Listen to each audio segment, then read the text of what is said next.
Welcome दोस्तों, मैं हूं डॉक्टर जितेंद्र। आज की वीडियो के अंदर बताने वाला हूं कि पति पत्नी को 125 सीआरपीसी डीवी एक्ट में मेंटेनेंस देने से कैसे बचे। यहाँ पे स्पेशल ट्रिक इस वीडियो में आपके साथ में शेयर करने वाला हूं। एक एडवोकेट होने के नाते स्पेशल पॉइंट आपको इस वीडियो में बताऊंगा। बहुत ही इंपॉर्टेंट वीडियो है। जिनके भी ये केस चल रहा है उसमें मेंटेनेंस चल रहा है, तो यहाँ पे उनके ये वीडियो बहुत काम आने वाला है। पूरा वीडियो बिल्कुल अंत तक देखना है। साथ में यहाँ पे इस वीडियो में सुप्रीम कोर्ट की गाइडलाइन भी बताने वाला हूँ कि सुप्रीम कोर्ट की गाइडलाइन क्या कहती है मेंटेनेंस को लेके। पूरी डिटेल इस वीडियो में क्लियर मिलेगी आपको। पूरा वीडियो बिल्कुल अंत तक आपको देखना पड़ेगा, तभी पूरी जानकारी आपके समझ में आएगी। उससे पहले बता दूं, इस चैनल को सब्सक्राइब नहीं है तो सब्सक्राइब भी कीजिए, बेल आइकन भी दबाइए, इस वीडियो को लाइक करके शेयर भी कर दीजिए। और मेरे से अगर बात करना चाहते हैं, कोई भी लीगल प्रॉब्लम है, तो इस वीडियो के डिस्क्रिप्शन में मेरे नंबर दिए गए हैं, अपॉइंटमेंट लेके आप मुझसे बात कर सकते हैं और अपनी जो भी लीगल प्रॉब्लम है उसका सॉल्यूशन पा सकते हैं। तो फिर चलिए शुरू करते हैं।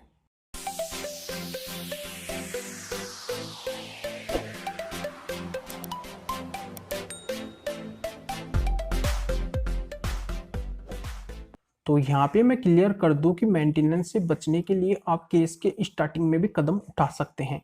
तो आपको कैसे कदम उठाना है यहाँ पे मैं क्लियर कर दूं कि जब आपके नाम से केस होता है, जैसे डीवी का 125 सीआरपीसी का, तो इस सिचुएशन में क्या होता है कि पहले समन जारी होता है।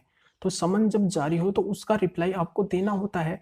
तो जब आप रिप्लाई दो कोर्ट के अंदर, तो रिप्लाई के साथ में आपको क्या करना है कि जो भी एविडेंस आपके पास में है, जैसे वाइफ का यहाँ पे एजुकेशन सर्टिफिकेट है, एजुकेशन मार्कशीट है, या फिर वो जॉब करती है, ये आपके पास में उसकी पे स्लिप वगैरह है, या फिर वो जॉब करती थी वो पे स्लिप है, या फिर वर्तमान में करती है उसकी कोई स्लिप वगैरह है। यहाँ पे सब कुछ आपको मतलब वहाँ पे देना है। जो भी एविडेंस आपके पास में है, सारे एविडेंस आपको वहाँ पे लगाने हैं।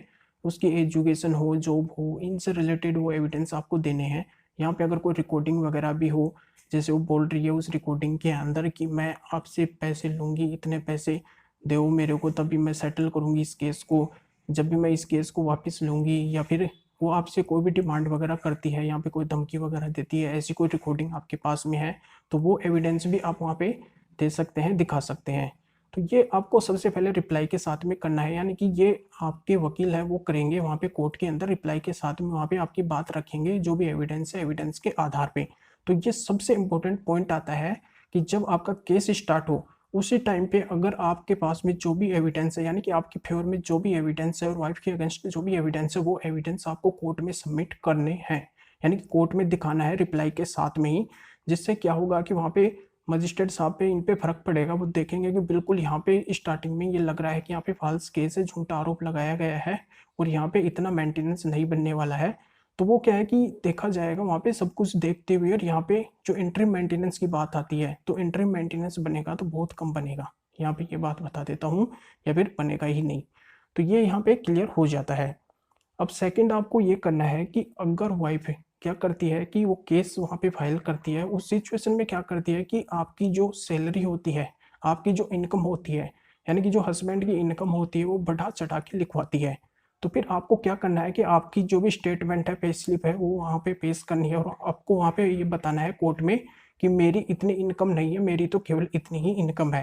यानी कि आप एफिडेविट उसका दे सकते हैं, जिससे कोर्ट को ये लग जाएगा कि बिल्कुल आपकी इनकम बहुत कम है, जबकि वहाँ पे पत्नी आपकी इनकम बढ़ा चढ़ा के लिखवाई है। तो इससे भी क्या होगा कि आपका एंट्री मेंटेनेंस बहुत कम हो जाएगा। तीसरा ये करना है कि अगर वाइफ वहाँ पे कोर्ट में ये लिखवाई है कि आपके नाम से ये मकान है, यानी कि पति के नाम से मकान है, ये प्लॉट है, ये प्रॉपर्टी है, तो पति को क्या करना है कि वहाँ पे भी एफिडेविट में ये बातें देनी है कि उसके नाम से कोई भी प्लॉट मकान वगैरह नहीं है। जो भी प्लॉट वगैरह मकान वगैरह है वो उसके घर वालों के नाम से है, उसके नाम से कोई भी नहीं है, कुछ भी नहीं है, उसके नाम से कुछ नहीं है। वो केवल सेपरेट रहता है, यानी कि वो अलग रहता है, किराए के मकान पे रहता है। तो ये यहाँ पे उसको ये देना है, क्योंकि ये क्लियर होना चाहिए। उसको वहाँ पे झूठी बातें नहीं देनी है, बिल्कुल क्लियर बातें देनी है। अगर उसके नाम से ये चीज़ है ही नहीं, तो ये एफिडेविट में वो बातें वहाँ पे क्लियर दे सकता है। जिससे क्या होगा कि एंट्री मेंटेनेंस ज़्यादा नहीं लगेगा, बहुत कम लगेगा। यहाँ पे सब कुछ देखा जाएगा। यानी कि मेरे कहने का मतलब ये है कि जब आपका रिप्लाई का नंबर आए केस के स्टार्टिंग में, तभी आपको मतलब अच्छी तरह से वहाँ पे कन्विंस करना है कोर्ट को। ये बताना है कि यहाँ पे आपकी इनकम इतनी है केवल, और ये स्टेटमेंट है, ये हमारे पास में एविडेंस है। तो वो सारे एविडेंस जो भी वाइफ के अगेंस्ट है वो वहाँ पे आपको देने हैं और आपके फेवर में आए केस, ऐसा आपको वहाँ पे करना है। जिससे क्या होगा कि स्टार्टिंग में अगर आपका इंटरिम मेंटेनेंस बनता है तो बहुत कम बनेगा। यहाँ पे मैं ऐसी स्टेप फॉलो करता रहता हूँ, मेरे पास में जो भी केस आते हैं मेंटेनेंस को लेके, तो मैं ये स्टेप स्टार्टिंग में फॉलो कर देता हूँ, इस स्टेप को अपनाता हूँ, जिससे क्या होता है कि किसी के भी अगर इंट्री मेंटेनेंस बनता है तो बहुत कम बनता है, कोई हाई लेवल का इंट्री मेंटेनेंस नहीं बनता है या फिर बनता ही नहीं है। तो ये स्टेप मैं ज़रूर अपनाता हूँ। तो आपको भी क्या करना है कि सबसे मेन पॉइंट इस केस में यही है कि यहाँ पे आपको रिप्लाई के साथ में ही एविडेंस वगैरह देने हैं, आपकी बात वहाँ पे रिप्लाई के साथ में पूरी अच्छी तरह से वहाँ पे कोर्ट में रखनी है। ये प्रैक्टिकली मैं बता रहा हूँ, क्योंकि मैं प्रैक्टिकली यूज करता रहता हूँ, इसलिए मैं आपको ये एडवाइस दे रहा हूँ। सबसे इम्पोर्टेंट बात यही है यहाँ पे। अब सेकंड बात यहाँ पे बता देता हूँ कि अगर पति के ऊपर इंट्री मेंटेनेंस कोर्ट का लागू हो चुका है, यानी कि पति पत्नी को इतना इंट्री मेंटेनेंस देगा, ये कोर्ट का ऑर्डर हो चुका है, फिर पति को क्या करना है? पति को ये करना है कि इंट्री मेंटेनेंस के ऑर्डर को ले जाके वो अपील के लिए जाए। यानी कि जब इंट्री मेंटेनेंस का ऑर्डर हो तो उसके 30 दिन के अंदर पति अपील के लिए जाए। अपील के साथ में इंट्री मेंटेनेंस के ऊपर वो स्टे भी ले सकता है। तो यहाँ पे स्टे लेने के लिए उसके पास में जो एविडेंस, वो एविडेंस वहाँ पे पेश करे, यानी कि रिप्लाई में उसने जो एविडेंस दिया है वो एविडेंस वहाँ पे पेश करके स्टे ले सकता है। यहाँ पे वो कोर्ट के अंदर ये बात भी रख सकता है कि जब तक ये अपील पेंडिंग में रहेगी तब तक यहाँ पे वो इंट्री मेंटेनेंस नहीं देगा, यानी कि वो उस कंडीशन में नहीं है कि वो इंट्री मेंटेनेंस दे सके। अगर वो ये बात वहाँ पे रखता है और कोर्ट यहाँ पे एक्सेप्ट कर लिया है तो तब तक वो अपील पेंडिंग में रहेगी, तब तक उसको इंट्री मेंटेनेंस भी नहीं देना पड़ेगा। तो ये ट्रिक वो वहाँ पे अपना सकता है, यानी कि अपील के लिए उसको जरूर जाना चाहिए। अगर उसको ये लगता है कि उसके ऊपर इंट्री मेंटेनेंस ज़्यादा बांध दिया गया है कोर्ट के द्वारा, तो बिल्कुल वो उसको अपील के लिए जाना चाहिए विद एविडेंस। एविडेंस उसको साथ में ले जानी चाहिए और स्टे यहाँ पे लेनी चाहिए। ये सबसे बेस्ट यहाँ पे फायदा मिलेगा और बेस्ट यहाँ पे मैं पॉइंट बताया हूँ, बहुत इंपॉर्टेंट पॉइंट है ये। तो ये कदम वो यहाँ पे उठा सकता है। अब यहाँ पे आगे बता देता हूँ कि अगर उसके अपील का कोई परिणाम नहीं आ पाता है, यानी कि उसको इंट्री मेंटेनेंस जो यहाँ पे लगा था कोर्ट का वो इतना इंट्री मेंटेनेंस देना पड़ेगा, ये यहाँ पे फाइनल ऑर्डर हो जाता है, इंट्री मेंटेनेंस उसको इतना ही देना पड़ेगा, तो उस कंडीशन फिर पति क्या करे? तो पति एक पॉइंट यहाँ पे अपना सकता है, यानी कि एक कदम अपना सकता है। यहाँ पे उसको ये करना है कि जब भी वाइफ को इंट्री मेंटेनेंस दे तो उसको तोड़ तोड़ के इंट्री मेंटेनेंस दे, यानी कि रेगुलरली इंट्री मेंटेनेंस से बचें। जैसे 1 महीने इंट्री मेंटेनेंस दे दिया, 1 महीने रुक गया, 1 महीने बाद में दे दिया, जिससे क्या होगा कि वाइफ के हरास होगा, यानी कि उसके साथ में हरास होगा।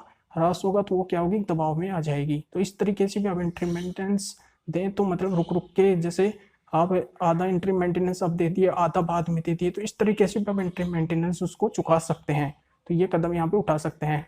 तो जो भी ट्रिक मैंने आपको बताई बहुत ही स्पेशल ट्रिक है, बहुत ही पॉइंटेबल मैंने यहाँ पे आपको बताया, जो बहुत ही इंपॉर्टेंट पॉइंट यहाँ पे है, जो आपके बहुत ही काम आने वाले हैं।